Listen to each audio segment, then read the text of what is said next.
जब अधर्म अपनी सीमा पार कर जाता है और मानव धर्म को भूलने लगता है, तब पृथ्वी स्वयं अपने रक्षक को पुकारती है।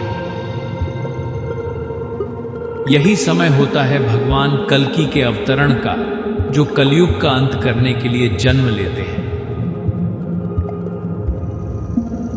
एक साधारण से गांव में जन्मा यह दिव्य बालक 16 वर्ष की आयु में अपने मिशन की ओर अग्रसर होता है। तब स्वयं परशुराम जी, विष्णु के छठे अवतार, प्रकट होकर कल्कि को शस्त्र, अस्त्र और धर्म का ज्ञान प्रदान करते हैं। वे उन्हें ब्रह्मास्त्र, पाशुपतास्त्र और धनुर्विद्या जैसी दिव्य विद्या की दीक्षा देते हैं।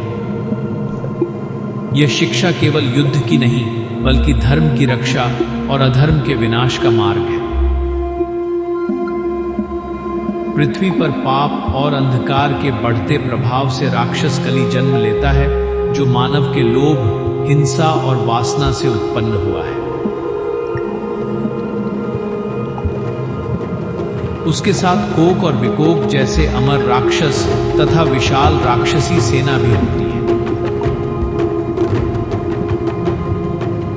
जब अंधकार चरम पर पहुंच जाता है, सप्त चिरंजीवी हनुमान, अश्वत्थामा, विभीषण, राजा बलि, कृपाचार्य, परशुराम और वेदव्यास कल्कि का साथ देते हैं।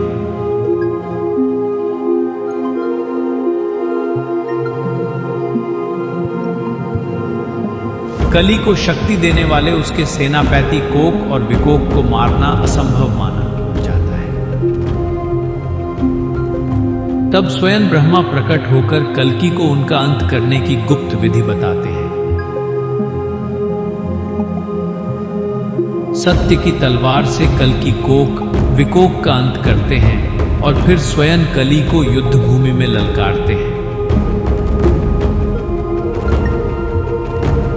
आकाश अंधकार से भर जाता है, धरा कांप उठती है और धर्म अधर्म का अंतिम संग्राम आरंभ होता है।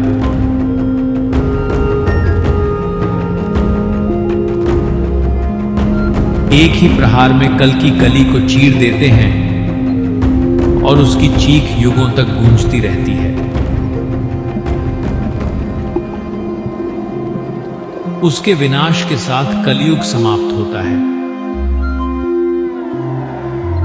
देवी पद्मा से कल्कि का विवाह होता है और पृथ्वी पर सत्ययुग का पुनर्जन्म होता है।